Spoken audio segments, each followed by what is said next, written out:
Before we get into this, if you want to know the technical or even philosophical details of how AI or generative music works, this has been my wheelhouse for decades. I've made plenty of videos. There's a link to a playlist in the description. Also, you might notice that my choice of music is a little bit different in this video than my usual selection. More on that later. Let's go. Hello, Internet. In today's video, we're going to be discussing a topic that has been on the minds of many artists and musicians lately: the fear of being replaced by AI art or music generators. These AI generators are no joke, and they can crank out paintings and songs faster than you can say, "I'm not scared, I'm a professional artist." But fear not, my fellow artists and musicians. In this video, I'll be diving into different ways that AI is being used in the world of art and music, and discussing whether or not we should be worried about being replaced by machines.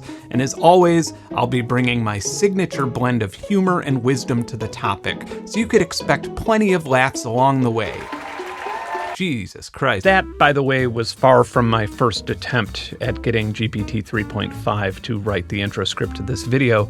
The first few tries were very generalized and boring, and I had to keep experimenting with both negative and positive keywords and indicators to get it to sound, I guess, more natural, like a normal script. I would say that the entire process took me about 15 times longer than just typing out a paragraph myself. But this technology is constantly improving. What about tomorrow?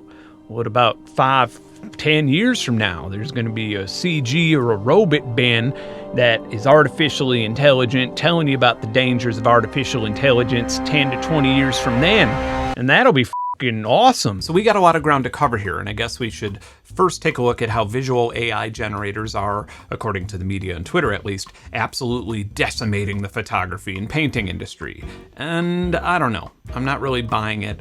The one thing I've always found in AI is intense cherry picking accompanying it. Hear me out. I don't think that anybody is claiming that image generators like DALL-E or Stable Diffusion can't, in some instances, replace stock photography. They can, but you have to refine your search a whole lot. Let's have an example. I have this image of grass in my head that I want in this video. Okay, maybe a nicer toned photograph. Okay, but I want it to be like blurry. Okay, that's too much. I want the grass in focus, but I want the background blurry. And now it doesn't look like a photograph. I want a realistic looking photograph. Okay, what is that? Let's just go to pexels.com. Oh wow, look, great. This is literally perfect. How much is this gonna cost me? Oh right, nothing, because everything on Pexels is free. So this picture was taken by Roven Images, and Roven Images is decimating the photography community by letting people use their shit for free. Or actually, my smartphone is too, because it allows me to open up my window over there and take a picture of some grass. Do you see where I'm going with this? There are over 350 million stock images, and there are about 40 million images in the top 3 free stock image sites. Free, cheaper and faster than any of the AI image generators. But on the other hand, there is a valid ethical debate about these image generators learning from a data set of art and photography. And fair enough, but it gets interesting.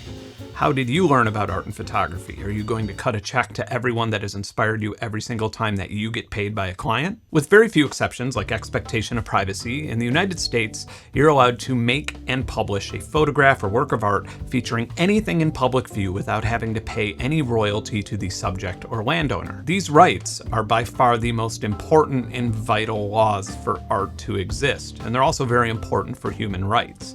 If this AI issue makes its way to legislators, be very careful to know what it is that you're asking for and what precedent you want upheld. This is very far from a binary issue, and I actually don't think it's necessary to take sides, although that's what people do, but it is worth considering the pros and cons, or at the very least waiting until there's an objective example of AI being directly responsible for harming the photography or commissioned art industry.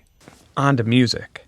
I actually understand the fear here, because us musicians have always been treated with the utmost respect and compensated fairly for our work. Whether you're signed with a major label or media conglomerate, or whether you're an independent musician that just uploaded their first song to Spotify, you can always expect to feel support and to be paid a living wage by an industry that cares about you. It's essentially just like working for a small town pharmacy owned by your grandpa. And here comes AI using their cold, sharp robot claws to rip that livelihood away from us. I highly doubt that it's a secret to you or anybody that the music industry is a disgusting place where taking advantage of musicians is the norm.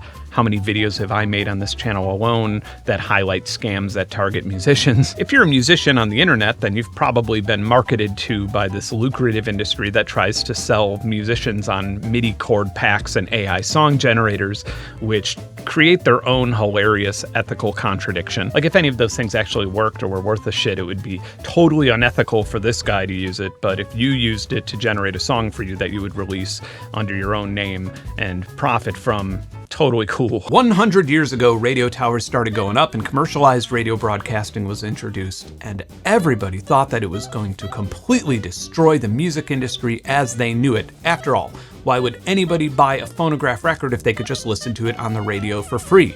So naturally, we concocted a bunch of insane laws that make it illegal to hum a song in public. Warner Chappelle collected over $14 million from people singing Happy Birthday.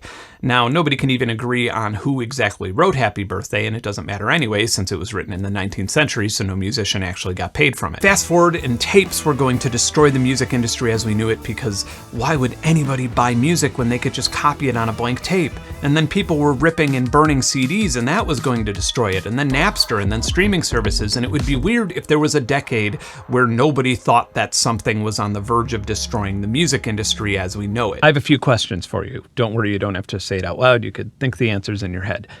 Do you currently, or have you in the past, made a valuable living from the music industry?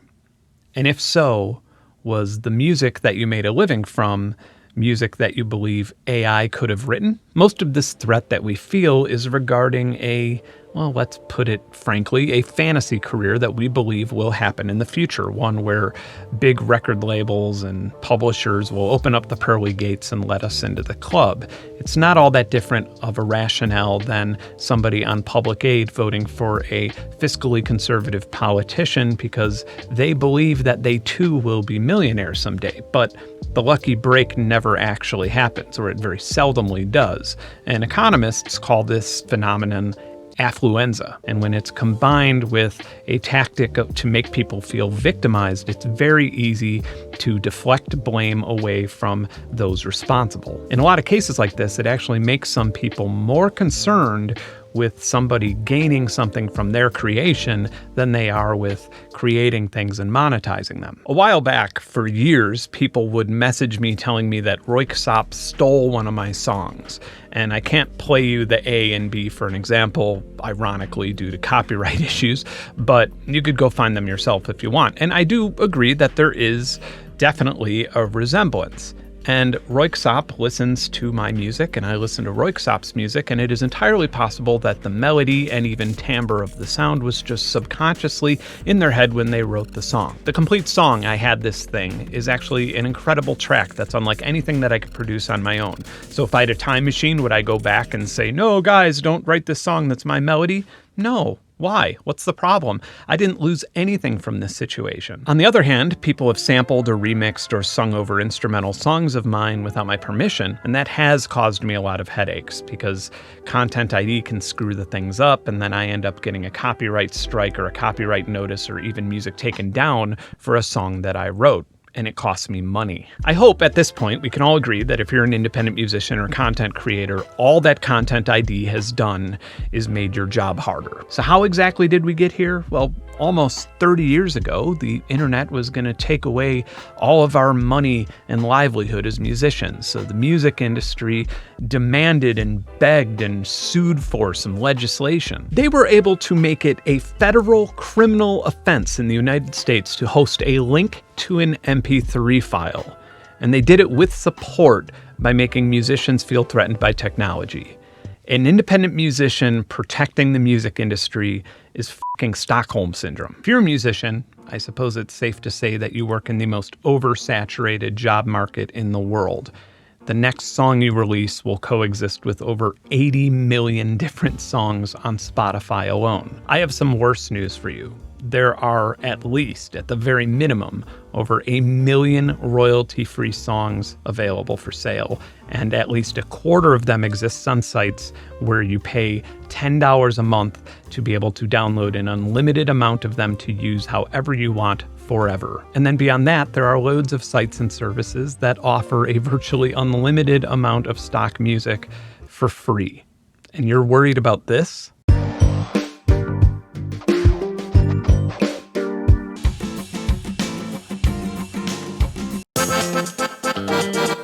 But surely you've heard about musicians landing licensing deals for a whole lot of money. And to be candid, you're looking at one of them. I got paid 6 figures for 63 seconds of music. Do you know why? Because the ad agency liked my song, and the song was my most popular and recognizable one at the time. It also wasn't an immediate buyout. They had to renew the license every year for every single region. Before you punch the screen that you're watching right now, I want you to consider 2 things. The first, almost all of that money went into funding or founding nonprofit organizations in Chicago. And the second is that it wasn't until about 10 years after this very famous and award-winning ad came out when Dove announced that they would stop testing on animals. Unilever, their parent brand, allegedly still isn't cruelty-free. How many times do you think I got shamed about this in my life for being associated with this brand? How many internet animal activists do you think unfollowed me, or how many people stopped buying my music or attending my shows? The point is, when you boil this down, Unilever didn't pay for my song. They paid for my likeness connected to it, as I was already a professional musician with a growing fan base at the time. You could call it a bribe. From like 2004 to 2014, I landed a lot of music jobs for advertisements or television. I made recognizable trademark sounds and jingles. Even though I was working really hard writing custom music with cues, none of them paid a fraction of the Dove license because I was ghostwriting anonymously for an agency, not licensing publicly released music as the Flashbulb. This is something that pay-for-pitch services like Taxi conveniently forget to tell you. Nobody is paying huge dollars for a song that isn't at least somewhat publicly recognizable and connected to an artist. I'm not sure about the legality of naming specific instances or names, but I can think of a few extremely recognizable songs from extremely recognizable artists that were licensed for ad campaigns for over $1 million.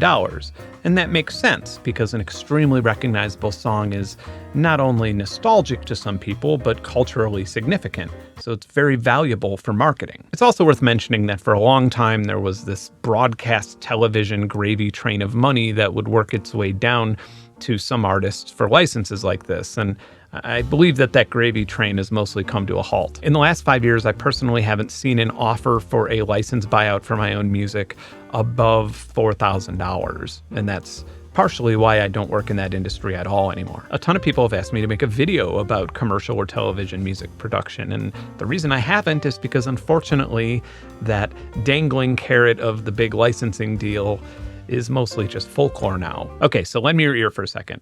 Listen to this song. Do you like it?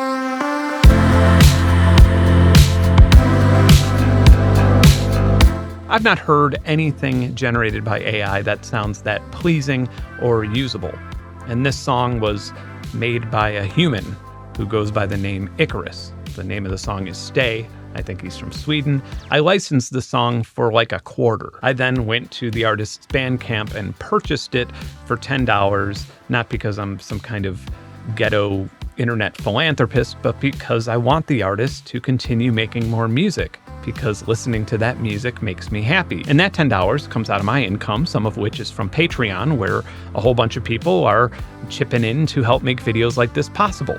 On to the good news. We tend to forget that intellectual property is something that humans invented to give an unlimited thing artificial scarcity, so it could be monetized. And whether you agree or disagree with that, up until about 20 years ago, society generally believed that if somebody could get something for free, they would never pay for it. The vast majority of you could go pirate my music in under a minute, or maybe you're using an ad blocker while watching this video, which means you are effectively stealing it. But platforms like YouTube and Spotify and Apple Music are designed to pay artists the least amount of money that they can while while retaining their intellectual property.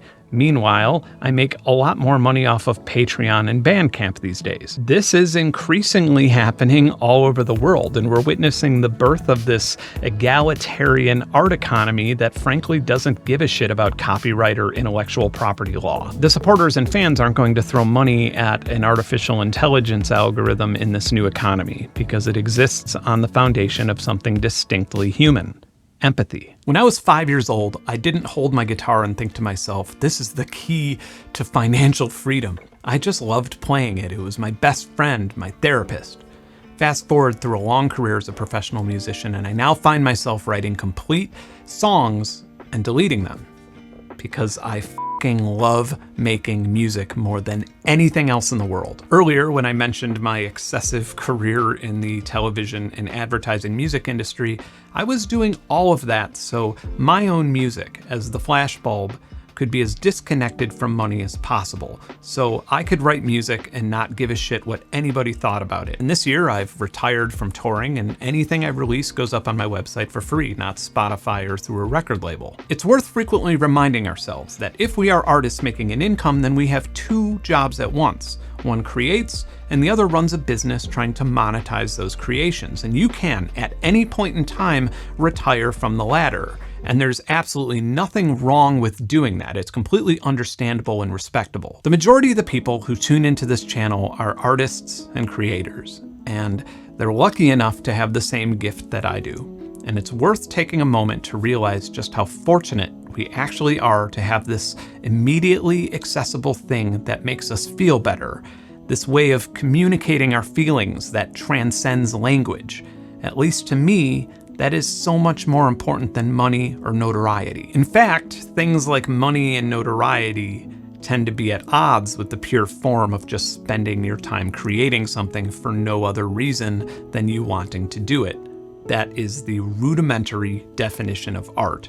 And the only way that AI can take that away from us is, well, you know. Now that I'm editing this video, I realize that I'm jumping around a lot more topics than I initially planned. I want to say that I acknowledge, empathize with, and understand that the vast majority of musicians watching this, or in general, do not make a living off of music and really legitimately want to. And because of this, I really don't enjoy coming up here and telling you how much money I made licensing music for an advertisement. I understand how that's digested, and I understand that I probably come off like a douchebag. A lot of questions that I get are about the business side of music, and I feel like financial transparency is important, and people who aren't being paid enough don't want to speak up about it because they're embarrassed, and people who are paid decently don't want to speak up about it because they seem like douchebags. I hope I communicated this well enough, but the moral of the story is that for the last 100 years, there's never been a point in the music industry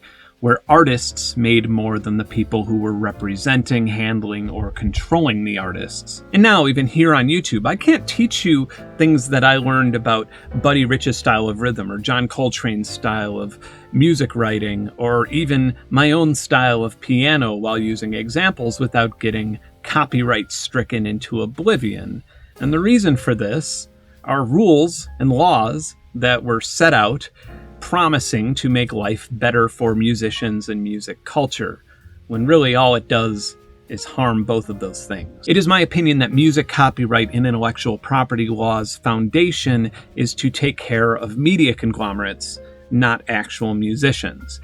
And so I say, let the shit burn to the ground and let this new egalitarian economy take over. So when I think of this worst case scenario that everyone's talking about, where some developer or company scans this massive database of music and my music's included in that, and then they churn out new music and try and monetize it, I guess I think it's cool. But I also think it's cool when I go to a music piracy site and see how many people downloaded my albums. I absolutely think it's cool when I hear another artist make music that is inspired by mine in some way. It makes me feel immortal. I think it's awesome. But I understand that not everybody agrees with me on that. There are a lot of things that we didn't cover here, like deep fakes, which comes with its own internet hyperbole and apocalyptic forecasts that never seem to really come true. I didn't get into AI music making tools or jamming with generative music because I feel like that's 20% of this channel anyway. I'll remind you of that playlist in the description. And it's worth mentioning that for quite a long time now, there's been a giant data center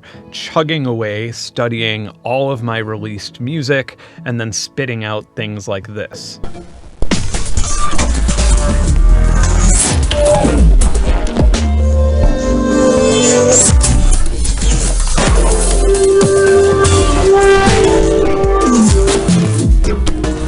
And it's awesome. And if you enjoyed this video or this rant or want to see more things like this, subscribe to my channel. And if you really liked it, you can join a community of like-minded artists and musicians who participate in monthly songwriting challenges.